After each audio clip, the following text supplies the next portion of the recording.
शाजिया मरी साहब। बहुत शुक्रिया स्पीकर साहब। आपके भी एक मेंबर को देता हूँ। बहुत शुक्रिया स्पीकर साहब, एक बहुत ही अहम इशू पे आपने बात करने का मौका दिया और मुख्तसर बात कर लेंगे तो सब देता हूँ आपको। और ऐवान का आपने जो कीमती वक्त है वो इतने अहम मौजू पर जो है लोगों को अपनी राय का, अपने ख़यालात का, अपने एहसासात का इजहार करने का जो मौका दिया उसकी मैं आपसे तहे दिल से शुक्रगुजार हूँ। Sir, this was very important. हम काफ़ी अरसे से चाह रहे थे इस मौजू पे यहाँ बात हो, और जिस तरीके से मेरे कॉलीग्स ने कहा कि यहाँ ऐसा माहौल बना दिया जाता है कि अवाम के इश्यूज़ पर बात नहीं हो सकती।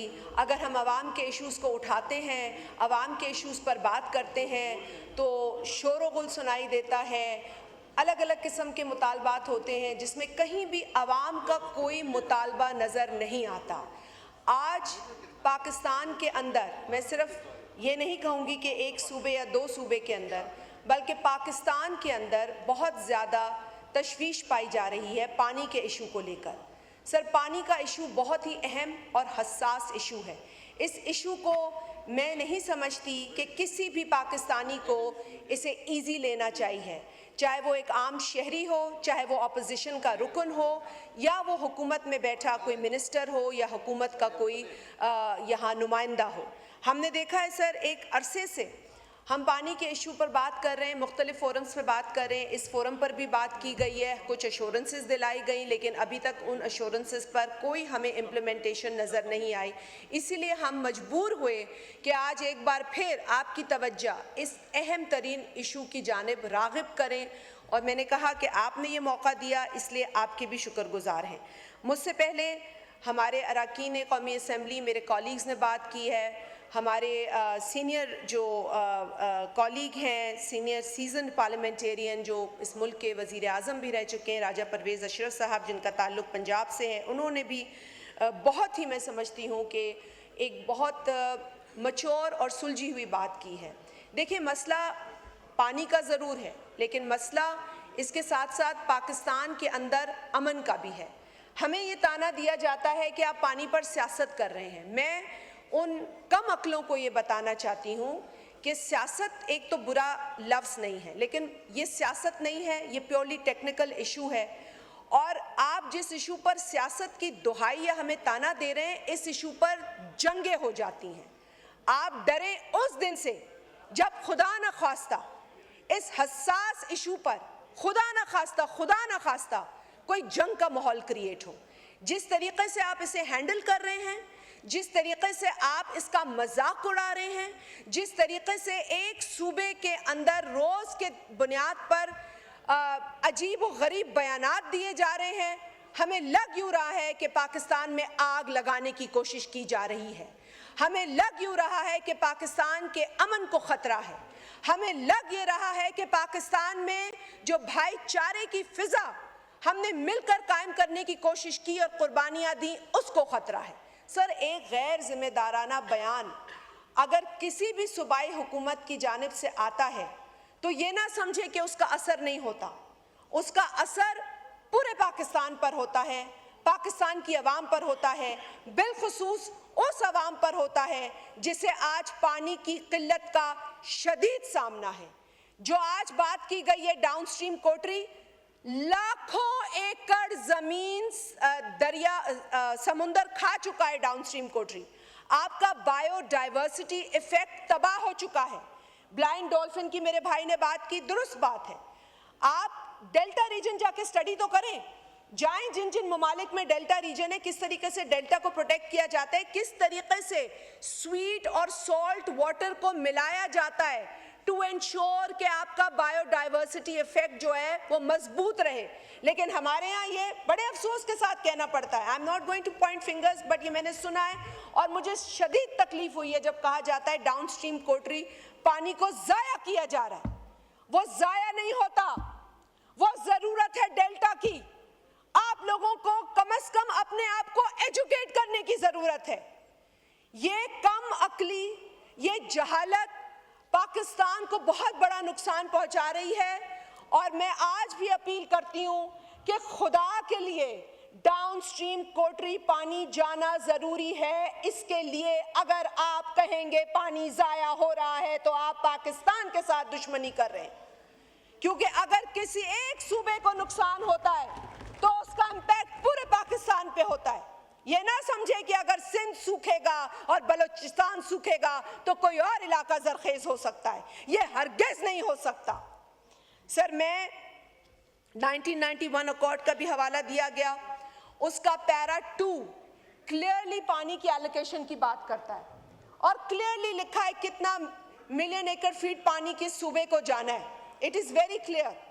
इरसा इसलिए बनाई गई कि जब 1991 का अकॉर्ड बना तो ये ख्याल आया कि इस पानी की तकसीम को मॉनिटर कौन करेगा, और इस बॉडी को, इस अथॉरिटी को बनाया गया ताकि उस अकॉर्ड के पैरा 2 के अंदर दी गई एलोकेशंस की जो तहत जो तकसीम है उसको एक अथॉरिटी मॉनिटर करे। उस अथॉरिटी ने सब काम किए सिवाय उस तकसीम को इंश्योर करने के। उस अथॉरिटी ने मैं अल्फाज इस वक्त बहुत जो शिद्दत से आ रहे हैं, मैं कोशिश कर रही हूँ कि जज्बात में नहीं बल्कि मैं आपके सामने हकायक की बात करूँ कि सर जो इरसा ने काम किए हैं वो सिर्फ अकॉर्ड के साथ दुश्मनी की है। उन्होंने अकॉर्ड को इम्प्लीमेंट नहीं करवाया, उसकी एलोकेशन को मॉनिटर नहीं होने दिया, बल्कि झूठे सच्चे सर्टिफिकेट्स बांटते फिरे।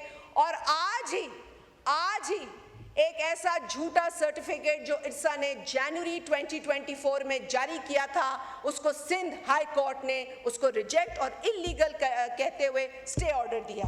तो सर, ये कामयाबी है उस अवाम की जो आज सरापाए एहतजाज है, जो आज पानी के लिए तड़प रहे हैं। मैं सिर्फ sir, I know the time, I don't have enough time, but I just want to ask a few questions, just a few questions.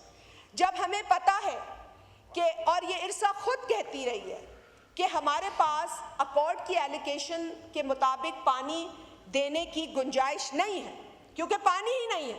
114 million एकड़ फीट से स्टार्ट किया, कम होते होते पानी की किटी कम हो गई है। Now we don't have water, मतलब इतना भी नहीं है कि पूरी एलोकेशन दे सके। मुझे ये मालूम करना है यहाँ पर बैठे जिम्मेदारान से, ये बताएं कि आप पानी लाएंगे कहाँ से? इन 6 कनालों के मंसूबे, इस काले मंसूबे के लिए आप पानी लाएंगे कहाँ से? किसका पेट काटेंगे? किसको भूखा मारेंगे? किसका कत्ल करेंगे कि आपको ये पानी मिले? तो अगर यही सोच जो कालाबाग डैम के वक्त में थी, जिस डैम को 3 सूबाई असेंबलियों की करारदाद के जरिए रिजेक्ट किया गया, सिंध, बलूचिस्तान, खैबर पख्तूनख्वा, और कल ही मैं I'm very sorry, but education is important on this important subject. एक मिनिस्टर हैं सूबा पंजाब के इरिगेशन मिनिस्टर, कल मैंने या परसों उनका एक बयान सुना और मैं उसे कंडेम करती हूँ on the floor of this house. उन्होंने कहा कि कालाबाग डैम हर मुहिब्बे वतन पाकिस्तानी बनाना चाहता है। मुझे दिखाए वो कौन सा मुहिब्बे वतन पाकिस्तानी है जो बनाना चाहता है, क्योंकि कालाबाग डैम ना बनेगा और ना हम उसे बनने देंगे, क्योंकि हमने कम्मू शहीद के मुकाम पर शहीद मोहतरमा बेनज़ीर भुट्टो साहिबा की सरबराही में वो धरना दिया तारीखी, जिसकी आज भी गूंज पूरे पाकिस्तान में सुनाई देती है सर। तो मैं सिर्फ ये कहती हूँ कि इस हसास मसले के ऊपर ये जो अपनी सियासी दुकानें चमकाने के लिए कुछ मिनिस्टर हजरात आए दिन बिलो द बेल्ट बातें करते हैं, उनको वफाकी हुकूमत, क्योंकि एक ही जमात है वहाँ भी और यहाँ भी। अल्लाहु अकबर, अल्लाहु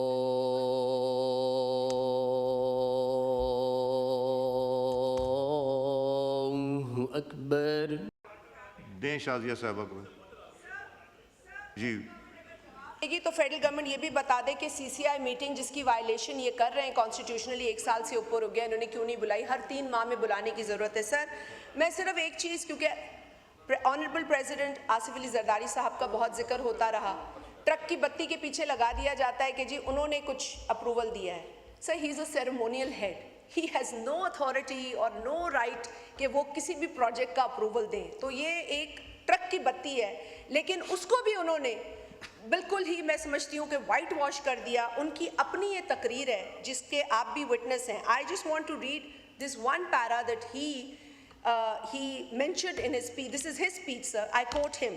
उन्होंने कहा, in the most challenging of circumstances when my wife Shahid Mohtarma Benazir Bhutto was assassinated, I was the one who chanted Khappe Pakistan Khappe. For me, Pakistan always comes first. Now he's bringing this down to a very important subject. It is therefore my constitutional duty as your president, my personal obligation as a patriotic Pakistani to caution this House and the government that some of your unilateral policies are causing grave strain on the Federation.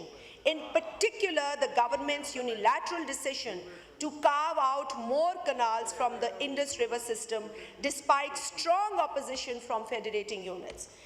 A proposal that I, as your president, cannot support. I urge this government to abandon this current proposal and work together with all stakeholders to come up with viable, sustainable solutions based on unanimous consensus among the federating units. So with this, मैं सिर्फ एक बात और कहूँगी जो बिलावल भुट्टो जरदारी साहब ने अपने हालिया जलसे में भी कही, because he was, and you have witnessed कि किस तरीके से उन्होंने फ्लड 2022 में अपना अहम किरदार अदा किया, जब वो पूरी दुनिया में पाकिस्तान के मसाइल पर और फ्लड्स पर बात कर रहे थे। उस वक्त किसी को ख्याल नहीं आया कि पाकिस्तान को कितना बड़ा नुकसान हो रहा है। सर आज जो नुकसान पाकिस्तान, सर आज जिस नुकसान की तरफ अनफॉर्चुनेटली फेडरल गवर्नमेंट की खामोशी हमें ले जा रही है, उनकी कोई अनाउंसमेंट नहीं आई है। Prime minister should have been on the floor of this august house, he should have said कि जी ये नहीं हो रहा और यही एश्योरेंस हमें चाहिए।